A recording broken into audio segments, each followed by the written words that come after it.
Herkese tekrar merhabalar. Kanalıma hoş geldiniz. Bugün sizle Sabaha adında bir film paylaşıyor olacağım.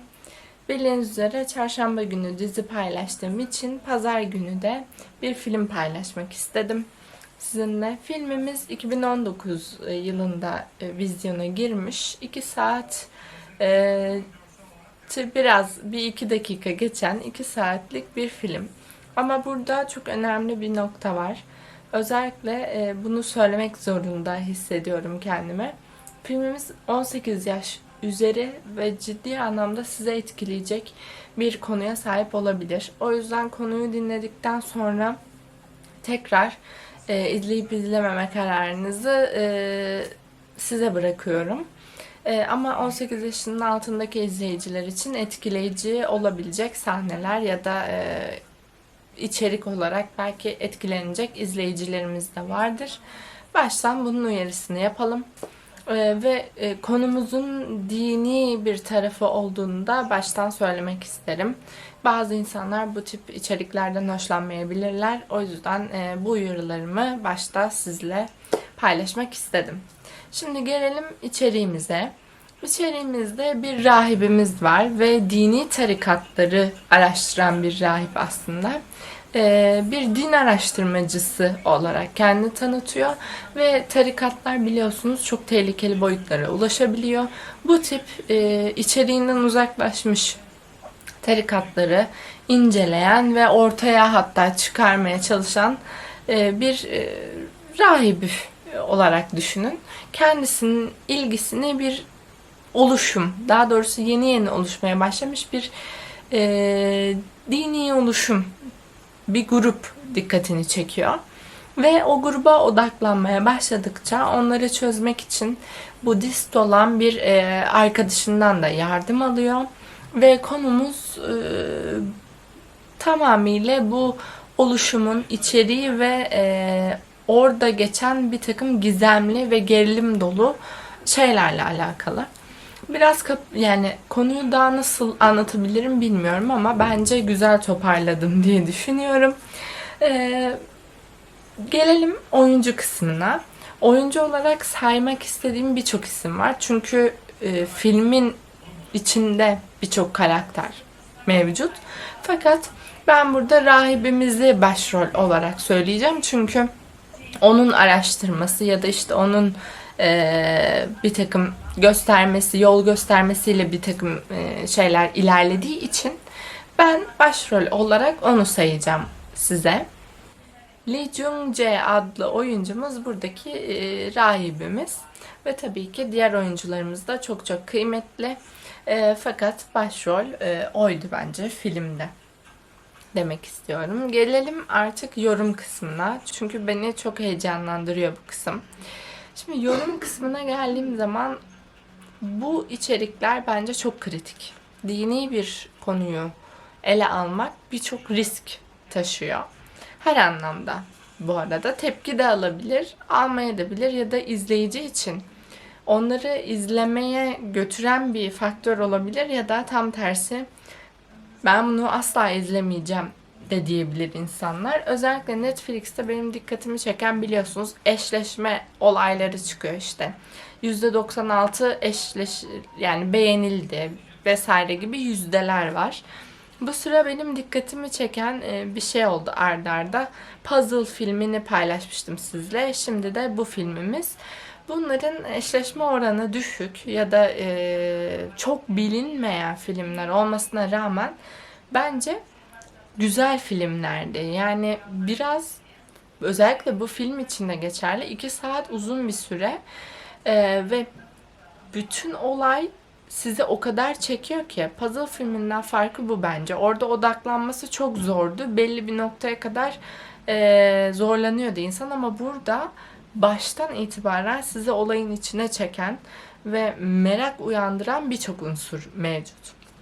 Gerilim sahneleri çok başarılı olmuş bence. Ben bayıldım.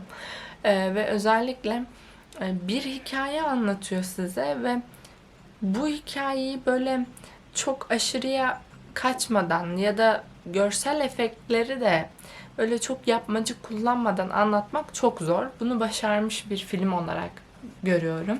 Dini boyutu Budizmle ilgili çok bilgim yok.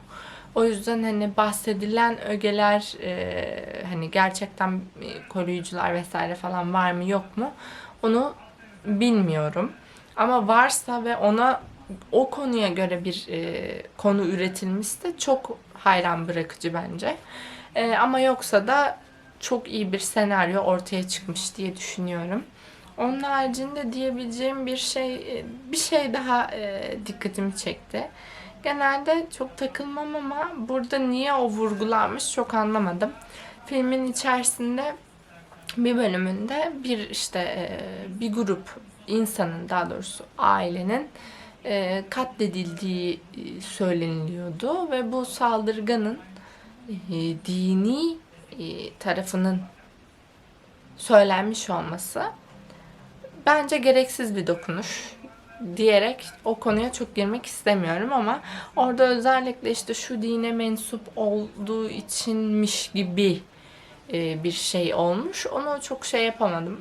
Hoşuma gitmeyen bir detaydı ama yani çok da ben takılıyorum böyle şeylere. O yüzden onu söylemek istedim. İzleyenler belki fark ederler ya da etmezler bilmiyorum. Onun haricinde konuyu çok severek ve beğenerek izledim. Özellikle iki kız kardeşin öyküsü olan kısım da çok etkileyiciydi. Biliyorsunuz bir canavar gözüyle bakılmış ve filmin sonuna kadar gerçekten yılan oymuş zannediyoruz hepimiz. Çok çok o kadar güzel dokunuşlar ki. Aslında yılanın kontrol ettiği bir grup insan ve yılanı korumak için bir sürü kız çocuğu öldürülüyor ve onu öldüren insanların psikolojisi bozuk, hayatları mahvolmuş ama çok işte tarikatlar çok tehlikeli. Ve yani bütün inanışlarda maalesef böyle oluşumlar oluşuyor, ufak ya da büyük çaplı. O yüzden çok çok dikkat edilmesi gereken bir konu ve yani bizim ülkemizde ya da diğer ülkelerde de bazen dozu çok uç yerlere giden olaylar da görüyoruz. O yüzden dikkatli olunması gereken bir şey diyerek yorumlarımı da noktalamak istiyorum. Bence güzel bir film. Fakat etkilenirim diyorsanız özellikle gerilim sahnelerinde spoiler veriyorum ben bu kısımlarda. O yüzden spoiler yemek istemeyen kapatabilir videoyu. Ama spoilerlı kısım şu ki özellikle bence çok gerileceğiniz sahneler çocukların olduğu sahneler olabilir ki bu çok başarılı bir çekim olduğunu düşünüyorum. Benim tüylerim diken diken oldu izlerken o kısımları. Bir de ben çocukları çok severim. Böyle küçük çocukların bu rollerde oluşu beni bir tık daha fazla etkiliyor. Büyüklerden çok bir şey olmuyor ama çocuklarda böyle bir içim ürperiyor. Bilmiyorum sebebini. Çok sevdiğim için sanırım. Bir o kısımda gerilebilirsiniz. Bir de tabii ki biliyorsunuz kız kardeşlerimizden farklı doğanı diyelim kapalı tutuluyor. Onun kapalı tutulduğu sahneler ya da ona yaklaşıldığı zaman olan bir takım işte gerilim dolu noktalar oralarda var. İşte yılanın çıkması, efendim işte kızı saldırmaya gittiğinde kuşların cama çarpması ya da işte çocuk ona yaklaştığında o yakın göz detayı falan çok güzel çekilmiş. Oralar bir çarpıcı böyle size alan sahneler ama filmde o da istiyor tabii. Ağır bir konu işlendiği için belli noktalarda dikkatinizin bir şeyle canlandırılması gerekiyor tekrardan bağlanmak için. Ben çok beğendim.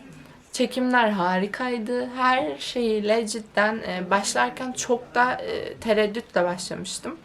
Ama sanırım belki de bu yeni bir içerik olabilir. Düşük puanlı filmlere bakmak gerekiyor mu acaba? Çünkü ilginin yönelmediği düşük olan puanlı iki filmde de benim hoşuma giden unsurlar vardı ve hatta bu filmi cidden çok beğendim. İsmini niye duymadım? Daha önce niye görmedim? Hiç bilmiyorum. Hiç görmedim inanın. Bir tane izlediğim site var.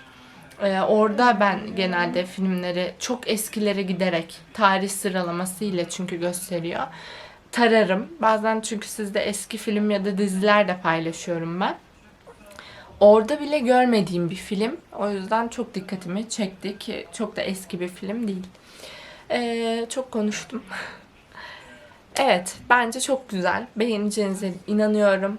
Güzel vakit geçirirsiniz izlerseniz diyerek önermiş olmak istedim. Bu pazarlık benden bu kadar. Umarım videomu beğenmişsinizdir.